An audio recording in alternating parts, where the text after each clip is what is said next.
Halo Happy Investor, kembali lagi dengan NH Korindo Sekuritas. Hari ini Selasa 9 Mei 2023 seperti biasa akan memaparkan market update dan juga rekomendasi saham. Kita lihat untuk outlook dari global dulu. Jadi para investor saham Amerika Serikat ini sepertinya menahan diri dalam posisi flat menjelang pengumuman penting data inflasi Amerika Serikat untuk bulan April ini yang dijadwalkan rilis pada Rabu atau pukul 19.30 waktu Indonesia Barat, di mana CPI bulanan diprediksi merangkak naik 0,4% secara month on month. Nah, para investor ini memonitor data ini lekat-lekat setelah rilis laporan US Non-Farm Payrolls dan Unemployment Rate untuk bulan April pada Jumat lalu. Ini menunjukkan pasar tenaga kerja yang masih ketat, walau di satu sisi agak memangkas risiko resesi global, namun di sisi lain juga jadi membuat para pelaku pasar ini harus mempertimbangkan kembali perlunya tingkat suku bunga tinggi sampai akhir tahun. Nah, dari benua Asia ada Services PMI untuk bulan April Jepang yang bergeser perlahan semakin ke wilayah ekspansi. Sementara pagi ini mereka telah merilis household spending untuk bulan Maret, alias belanja rumah tangga yang ternyata masih melemah di bawah forecast.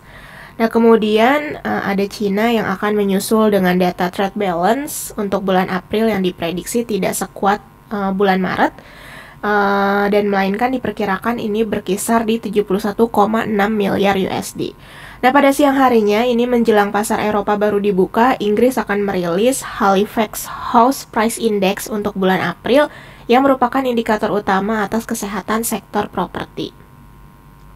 Kemudian kami pun memperkirakan sentimen pasar hari ini akan kembali datar seperti kemarin dan oleh karenanya belum akan mendongkrak IHSG ke arah bullish di atas 6845. Nah, para investor atau trader pasar modal Indonesia pun disarankan untuk hold semua position, kemudian wait and see menunggu rilis data inflasi Amerika Serikat yang akan banyak memegang peranan penting mengenai arah pasar keuangan global. Kemudian kemarin untuk most active stocks itu ada BBCA, ASII, BBRI, MDKA, Telkom, Goto, BMRI, UNTR, DOH, dan NCKL.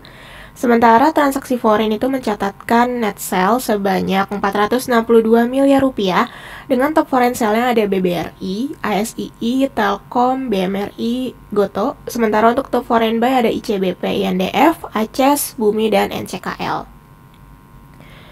Kemudian kita lanjut untuk company news. Yang pertama ada dari Wika, di mana kinerja sepanjang kuartal 1 2023 ini berbalik loyo walaupun pendapatannya ini mengalami kenaikan. Hal ini terjadi lantaran beban pokok perseroannya meningkat sebanyak 43,44% pada kuartal 1 2023. Pendapatan naik 37%, kemudian akibat bengkaknya beban, baik beban pokok maupun beban dari pendanaan, Wika pun mencatatkan rugi bersih sebesar 521,25 miliar rupiah. Kemudian yang kedua ada Mayora yang mengantongi laba tahun berjalan dapat diatribusikan kepada pemilik entitas induk naik 137,64% menjadi 727,71 miliar rupiah. Nah, kemudian penjualannya juga meningkat 11% menjadi 8,45 triliun rupiah, sementara penjualan di pasar domestiknya ini meningkat 8,54% dan di pasar Asianya mencapai 14,31%. Kemudian ada Pewon yang mana membukukan prapenjualan atau marketing sales pada kuartal 1 2023 turun 6,42%. Perseroan mengatakan akan lebih fokus kepada recurring income yang terdiri dari segmen retail atau pusat perbelanjaan dan juga hotel. Hal ini lantaran saat ini segmen pengembangan properti masih lemah, adapun secara rinci komponen marketing sales berasal dari segmen kondominium atau 47%, landed house sebanyak 51%, dan perkantoran sebesar 2%. Untuk domestic and global news, yang pertama ada dari Indonesia yang mana Wakil Menteri Perdagangan mengatakan Indonesia akan mengangkat isu kesetaraan dalam bandingnya terhadap keputusan WTO.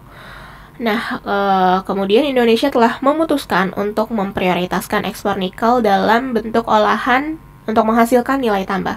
Selain itu, Indonesia juga mendorong hilirisasi dengan membangun smelter untuk menciptakan lapangan kerja dan membantu menghidupkan kembali perekonomian. Sesuai dengan arahan Presiden, Indonesia pun akan menggunakan segala upaya untuk mempertahankan haknya atas produk mana yang ingin diekspor.